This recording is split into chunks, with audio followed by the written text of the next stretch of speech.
la persona con cual vamos a hablar unos minutos y es el presidente de la Cámara Argentina de la Industria Aceitera y del Centro de Exportadores de Cereales. Él es licenciado en Ciencias Políticas, además tiene un máster en Relaciones Internacionales en la Universidad Libre de Bruselas, vivió en Bruselas, fue funcionario del Estado durante casi 16, 17 años o más, y se llama Gustavo Idígoras. ¿Qué tal, Gustavo? ¿Cómo te va? Marcelo Aymar te saluda, buen día. Buen día, Marcelo, ¿cómo estás? Bien, bueno, no me voy a sacar la duda, me la tengo que sacar. ¿Comprabas autitos de colección de chico y jugabas, como hacía yo, en algunas pistitas ahí improvisadas en algún sector de tu casa? Absolutamente. No Bien. solamente en mi casa, sino en la casa de los amigos y después también cuando uno iba a la playa con vos, como vos Mm, decías, que había que poner masilla y todo para sí. prepararlos bien. Sí, sí, sí, y aparte veías que venían unos retuneados, decías, con este pierdo. A mí ya me agarraba como Genial. la tristeza. Bueno, Gustavo, hace tiempo que queríamos hablar con vos, y es muy importante las funciones que cumplís tanto en la Cámara de la Industria Aceitera como en el Centro de Exportadores de Cereales. Hay un dato que se maneja que es de cada $3 que entran en la República Argentina sobre el sector agroexportador. Bueno, uno viene de lo que sería todo esta parte de la economía que tiene que ver con la exportación de granos, de cereales. La pregunta sería, te escuché que había como una especie de obsesión en querer llegar a los 180 millones de toneladas al año sumando todos los granos. Estamos, creo que el 2021 lo cerramos con 130, si no tengo mal la información. ¿Qué le faltaría a la Argentina para cumplimentar ese resto para llegar a los 180? Sí, a ver, Argentina tenía una proyección de que en esta época, el 2020-2021, tendríamos que estar en esos 180 millones. No solamente lo proyectábamos nosotros, sino lo proyectábamos el Banco Mundial, Mm, la FAO, etcétera. ¿Por qué? Porque además el mundo demanda más alimentos, Argentina es uno de los principales países productores, tienen muy buena tecnología, buenos productores, etcétera, etcétera, entonces estaban dadas las condiciones. Bueno, mm, no sucedió, pero no sucedió no tanto en todo el complejo cerealero oleaginoso, sino particularmente en la soja, mm. porque el maíz pasamos de 20 millones a 60 millones de toneladas, en el trigo, por suerte, esto va a ser un año muy bueno, sobre todo para el ingreso de reservas ahora en Sí. el verano, que estamos en más de 21 millones de toneladas de soja, de trigo, Sí, pero se va a liquidar en febrero y en enero arriba de 700, 800 millones de dólares, estimo, de mucho más solamente el te trigo. diría, mucho Mucho más, más. Mm, un poco más mm, que eso, en base a los embarques mm, que teníamos previstos, etcétera, y porque hay una demanda del sudeste asiático. Hoy Argentina es el principal proveedor de trigo, por ejemplo, para Indonesia, claro. cosas que antes jamás podíamos hacer porque generalmente esos mercados eran abastecidos para Australia, un gran productor de trigo, pero bueno, Argentina por una cuestión de logística y de calidad de producto los fue desplazando. Ahora, Mm, en el caso de la soja, hace 10 años producimos exactamente lo mismo, 45 millones de toneladas. mm, El Brasil creció 91% y Estados Unidos, con todo el desarrollo tecnológico que tiene Estados Unidos, creció 32%. mm. Argentina perdió 45 mil millones de dólares en estos 10 años, que es exactamente lo que le estamos debiendo al Fondo Monetario. ¿Y eso es por Eh, política, Gustavo? y eso es porque, en primer lugar, la soja quedó bastante condicionada o cuestionada, si querés, en términos políticos, ¿no? Mm. Como un Sí, quedó como una monocultivo. estigmatización de lo que sería, bueno, en su momento lo que decía Cristina el Yuyito, ¿no? Claro, esa estigmatización Mm, penalizó al cultivo, si se mm, quiere, y es un cultivo que tiene muy muy adaptable para Argentina, que la Argentina, los argentinos no lo consumimos, o mm, consumimos muy poco, solo consumimos el 2% de la producción anual que tenemos, exportamos todo. mm, Es el producto que más valor le agregamos porque tenemos una industria transformadora de la soja que es la más eficiente mm, para transformar la harina en aceite, en biodiesel, en glicerina y en otros productos, todos mm. derivados de la soja. Entonces, si se quiere, el gran pecado de la Argentina es no haber crecido en el producto más competitivo, y eso nos hubiera llevado a estos 180 millones. Pero bueno, estamos buscando alternativas y entre ellas el proyecto de ley que se presentó finalmente, que consensuamos con el gobierno, Sí. darle estímulos al crecimiento de la producción agroindustrial, no solamente de soja, granos, sino también de legumbres, que es el gran mercado del mundo, arvejas, porotos, etcétera, que vienen creciendo, lácteos, carnes, pesca. Bueno, hay un proyecto de ley que ya está en la Cámara de Diputados y esperamos que después del 10 de diciembre empiece a ser tratado por los diputados. Sí, sobre eso quería continuar hablando y preguntarte. El proyecto de ley tiene que ver con el desarrollo agroindustrial y bueno, esto también se llevó adelante en el marco del Consejo Económico y Social que preside Gustavo Vélez y lo que en definitiva se intenta en ese proyecto es el desarrollo de bienes y servicios agroindustriales y lo que se llama la agrobioindustria. En relación a eso, ustedes, tu sector, la Cámara de la Industria Aceitera de la República Argentina, el 1 de noviembre anunció que durante octubre el sector agrícola liquidó 2.416 millones de dólares, si no tengo mal el dato, y eso suma también a que se han alcanzado beneficios por 28.000 millones de dólares en estos primeros 10 meses del año, contando de enero a octubre. Eso es récord.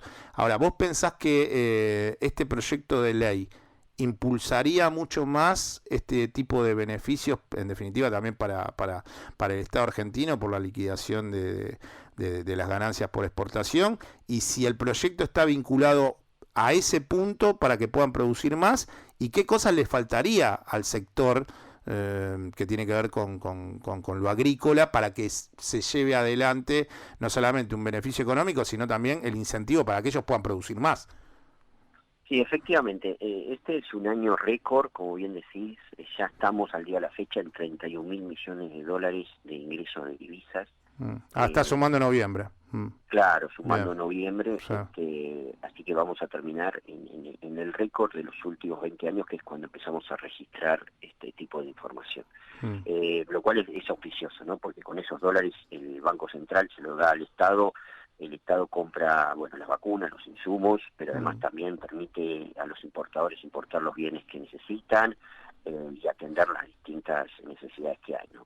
Más allá de eso, la ley justamente lo que busca es eso. Argentina necesita llegar a 100.000 millones de dólares por año para evitar tener todos estos colapsos que tenemos cíclicamente. 100.000 millones sería la relación de equilibrio necesaria. Pensamos que el agro lo puede hacer, no solamente el complejo de Cerrero Verginoso, por eso es que nos integramos en el Consejo Industrial con 64 cámaras, donde está la forestación, la pesca, los lácteos, las frutas, estamos todos en esa mesa. Ese es el acuerdo, y el acuerdo va a implicar básicamente aumentar 250.000 puestos adicionales de trabajo en el país a nivel federal. En segundo lugar, incrementar la producción de manera significativa alrededor de 20.000 millones de dólares adicionales y aumentar las exportaciones en los próximos 3 a 4 años en 15.000 millones de dólares de estos 70.000 millones totales que estaría terminando el país este año. Este es el camino, por eso estamos tan convencidos de que la ley es imprescindible para lograr estos 3 pilares. Hay, bueno, un tema que es global, que tiene que ver con el calentamiento climático y los procesos de, por ejemplo, desertificación de los suelos que genera el calentamiento climático. El otro día estaba caminando por Congreso, hay un afiche sobre el tema de los agrotóxicos, en donde aparecen algunas personas relevantes, no sé, vi en la foto, estaba Baraglia, estaba Nora Cortiñas también, y eso está latente, porque por un lado están las ganancias récord, lo que le sirve al país, la realidad del impulso hacia otros sectores económicos, de lo bien que le hace la agroindustria y lo que mueve el sector al país para que crezca.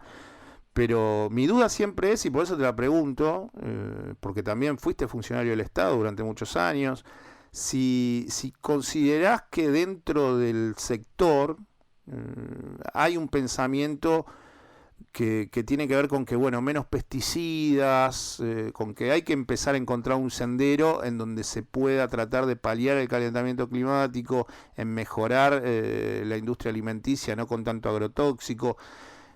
¿Qué pensás en tanto esto? Porque hay como mucho pesticida y a veces se piensa solamente en las ganancias y no en los problemas que producen, ¿no? Yo te decía algunos. Sí, la verdad, a ver, esta es una temática que hoy tiene una preocupación social en todo el mundo. En Argentina también se refleja, la reflejan los actores, etcétera. El sector agrícola también y ganadero está ocupado en este tema. y estamos proponiendo una transición ordenada hacia prácticas que impliquen básicamente producir más con menos recursos. Cuando hablamos menos recursos estamos hablando menos uso de agroquímicos, pero también la introducción de productos biológicos, reciclables, productos que tienen alta tecnología. Hoy Argentina es el segundo país del mundo con mayor cantidad de emprendedores innovadores en productos agrícolas para reducir justamente las presiones ambientales. Hoy hay chicos en Rosario, en Salta, en Tucumán, que están diseñando sistemas para que las pulverizadoras, las sembradoras, etcétera, vayan planta por planta para ver la dosis mínima imprescindible. Y además la industria de productos fitosanitarios está también transformándose. Ayer tuve una reunión con una de las empresas argentinas más conocidas que está desarrollando antibióticos en base a orégano. Entonces, todo ese desarrollo viene. Lo que también sucede es que hay una estigmatización, Sí. internacional fomentada por Europa, que implica tratar de destruir básicamente a los países de desarrollo que tienen capacidades agroexportadoras. Europa está en un proceso de eliminación de su agricultura. No tiene forma alguna de sostenerla. Tiene un altísimo costo de subsidio la agricultura europea y ahora está aprovechando el paradigma del cambio climático para fomentar ese proteccionismo histórico que ha tenido. Y a veces hay ONGs financiadas por los europeos que empiezan a replicar esto en los países, exagerando un poco, si querés, la temática. Entonces, me parece que lo importante es hay un compromiso de trabajar mejor. El Estado tiene que acompañar ese compromiso, tiene que velar y superfiscalizar por el que hace mal las cosas. Nosotros también tenemos que identificar el que hace mal las cosas y hay que fomentar lo que llamamos directamente las buenas prácticas, es más producción con menos recursos, pero nunca olvidarnos que la seguridad alimentaria tiene que ir de la mano de la seguridad ambiental, son las dos cosas importantes. Los europeos no les interesa la seguridad alimentaria porque ellos consideran que son una economía hiperdesarrollada que les sobra la posibilidad de comprar alimentos más caros, pero el resto del mundo no es así. A ver si te puedo ordenar esta pregunta. Hay 5 empresas que vienen concentrando el 65% de las exportaciones de granos en los primeros 10 meses de este 2021.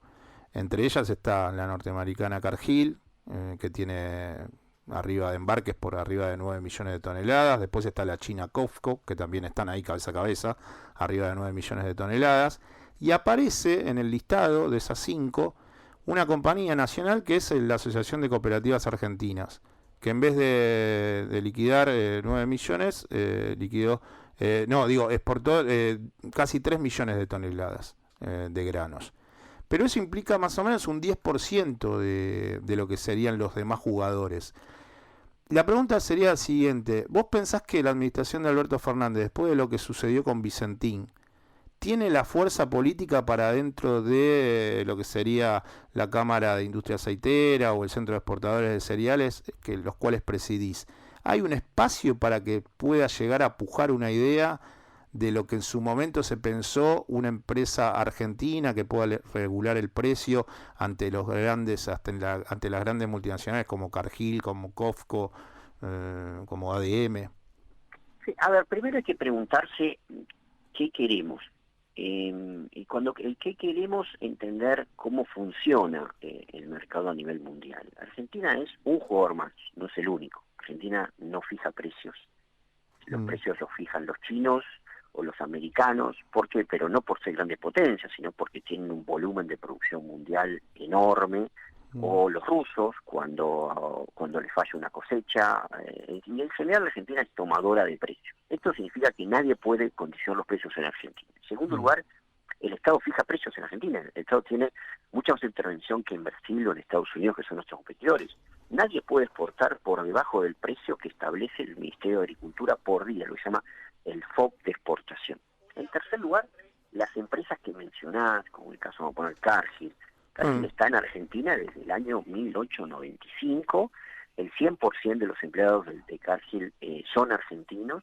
Tiene muchos puertos y además tiene muchísimos acopios e inversión en Argentina desde hace 100 años.